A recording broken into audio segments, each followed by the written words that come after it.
selamat datang di podcast Chrome Talk.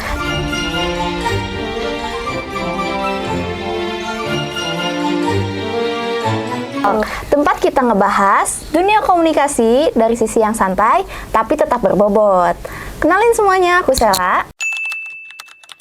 Aku Wicka sebagai PR. Halo semuanya, aku Jahra sebagai influencer. Hari ini kita bakalan ngebahas topik yang seru banget, yaitu influencer versus public relation. Kolaborasi atau kompetisi ya. Nah, karena sekarang kan brand sering banget nih pakai influencer, karena kan di dunia sekarang yang apa-apa media sosial gitu ya, pasti kan ngeliat dulu followersnya banyak nggak sih, kayak gitu-gitu ya. Tapi di sisi lain juga public relation juga tetap pegang peran penting nih. Jadi pertanyaannya, siapa sih yang sebenarnya lebih berpengaruh? Oke, yang pertama kita mulai dulu ya dari hal yang basic dulu nih, Kak Wicca. Menurut kakak, peran utama PR di era digital sekarang itu seperti apa? Peran PR ya, kalau menurutku ya, peran PR tuh bukan cuman kita ngebuat press release, apa ya, berhubungan dengan media, tapi karena di era digital sekarang ini kita juga lebih condong ke membangun citra jangka panjang, juga membangun kepercayaan publik, seperti itu Kak Sheila. Gitu. Kalau menurut sisi influencer Kak Zahra, bagaimana kalau nih? dari sisi influencer gitu ya, peran kami itu jadi penghubung yang lebih dekat antara influencer dan Publik. public audience gitu, karena influencer itu menyampaikan pesan brand dengan bahasa yang lebih relate dan bahasa yang lebih sederhana, biar si audiens tuh memahami apa yang kita sampaikan. Oke, berarti dua-duanya punya kekuatan masing-masing ya. Kita punya strateginya masing-masing, namun dengan cara yang berbeda. Oke, berarti influencer suaranya dan PR itu remnya mungkin ya. Gitu. Oke, sekarang kita masuk ke pertanyaan yang lebih sensitif dikit ya. Banyak yang bilang sekarang brand lebih percaya influencer daripada PR gitu. Menurut Kak Wicca nih, setuju apa enggak? Dibilang setuju, enggak juga sih kata aku. Bukan karena di sini aku posisinya sebagai PR ya. Karena mau bagaimanapun ketika influencer membranding suatu brand, itu tuh tidak akan bertahan dengan lama. Betul banget. Nah, disitulah perannya PR masuk, yang dimana PR menjaga reputasi jangka panjang yang tadi saya sudah spill nih di awal-awal, menjaga jangka panjang reputasi. Oke. Nah, kalau dari sudut pandang aku ya sebagai influencer, memang audiens sekarang itu lebih percaya ke yang sehari-hari dia ikutin gitu ya, figur yang sehari-hari dia ikutin. Tapi kepercayaan itu muncul karena kedekatan dan kolaborasi gitu, dan konsistensi dan Kolaborasinya ya. Gitu, bukan cuma popularitas. Jadi influencer kuat di engagement, tapi tetap butuh arahan supaya pesan brand nggak salah arah gitu. Iya, jadi tetap butuh yang namanya PR. Karena PR tuh punya strateginya Kak Sheila, karena kita punya strategi marketing. Nah, betul tadi kata Kak Zahra, kalau influencer ini punya engagement yang mungkin tinggi, relasi mereka tuh luas gitu Kak Sheila. Iya, setuju banget. Influencer bikin brand ramai dibicarakan. Oke, menarik sih. Jadi influencer itu yang membuat viral, tapi PR itu yang menjaga stabilitas brandnya gitu ya. Betul. Oke, kita bahas contoh ya teman-teman. Pernah ada nggak brand yang kolaborasi sama influencer tapi kena backlash? Menurut kalian ini salahnya ada di mana?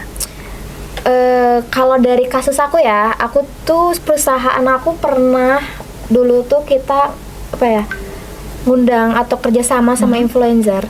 Sebenarnya ini beliau ini tidak ada apa-apa waktu kita kerjasama, namun akhir-akhir ini beliau ini ada problem yang dimana brand kita anjlok.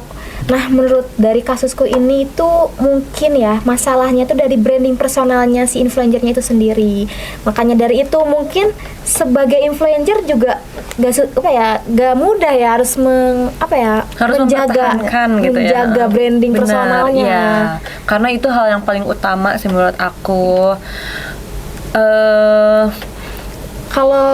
Kalau dari sisi PR ya, kita juga nggak sembarangan loh Kak, kayak nggak sembarang nyari influencer gitu. Kita juga meresearch kembali gitu, kayak gimana sih karakter dia tuh, latar belakang dia tuh bagaimana. Makanya mungkin ya tadi saya bilang juga influencer tuh nggak semudah itu. Iya ya kan? benar, biasanya ya kejadian yang seperti itu kurangnya kesesuaian nilai gitu. Dan si PR itu kurangnya riset ya, Yaps. backgroundnya si influencer tuh bagaimana gitu. PR juga harus ngecek ya. Ya, PR juga harus mengecek latar belakang, karena kita juga gak mungkin mengajak kerja sama influencer.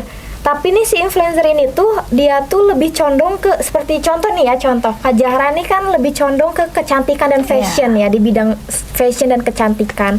Terus aku punya produknya itu tentang olahraga, gak akan nyambung dong maksudnya ke Iya, Kak Zahra benar. gitu. Jadi nantinya aku juga sebagai influencer bakal salah buat nyampain ke publiknya gitu. Karena bukan ranahnya. Iya, nggak sesuai. nggak sesuai. Nanti, wah kok malah gini gitu loh. Iya, karena sekarang kan seperti yang kita tahu ya, publik tuh, matanya tuh jeli-jeli ya, kadang Iya, benar. salah Betul, dikit tuh betul. bisa langsung trending, Wah, jatuh deh. oh, Iya. Iya begitu itu. Gitu, berarti kolaborasi tanpa strategi dari PR berbahaya banget ya. Bahaya banget. Oke, sekarang kita bahas peran media sosial nih. Algoritma ini kan lebih menguntungkan influencer atau PR sih sebenarnya? Kalau dari aku ya, algoritma itu memang lebih cepat mengangkat konten kreator gitu. Tapi itu juga jadi tantangan buat influencer, dan kita harus konsisten, relevan dengan ya keadaan sekarang, apa sih namanya, konten-konten tren-tren sekarang gitu. Dan tetap harus menjaga kredibilitas sih, biar nggak anjlok, nggak jatuh Iya. gitu. Kalau dari PR untung sih untung aja ya, karena mungkin itu bisa nge-up brand kita kan. Tapi gitu juga sih, jadi PR juga bukan cuman cari tahu, tapi kita juga sebenarnya tuh banyak PR yang terjun langsung ke media sosial gitu, yang mereka membuat konten. Terus juga kita juga meresearch kembali apa sih tren-tren yang sedang booming saat ini benar. gitu. Karena ya zaman sekarang kan ngikut tren apa-apa tren gitu. Tapi ya kalau semisal konten viral itu tuh belum tentu berdampak positif kepada audiens yang pesan kita yang sampein gitu. Gitu. Yap, seperti itu.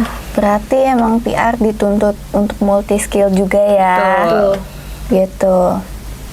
Oke, menurut kalian berdua nih dari sisi influencer dan juga sisi public relation gitu, di masa depan tuh PR akankah kalah dengan influencer? Apakah tidak? Kira-kira gimana ya Kak Jan? Kira-kira Enggak sih ya. enggak dong. Tentu aja di masa depan influencer dan PR ini akan menjadi suatu kekuatan Ya, yang besar, benar. combo Paket combo, berkali-kali lipat hebatnya gitu ya Iya. kan? Soalnya kalau semisal dari sisi influencer ya, kalau tidak ada PR, kita tuh bakal salah langkah, salah arah gitu. Yaps, karena Gitu kan? betul banget, karena PR mengarahkan influencer yang menyampaikan ke kepada audiens. publik. Iya, Gitu. Gitu. Jadi bisa dibilang PR itu otaknya ya.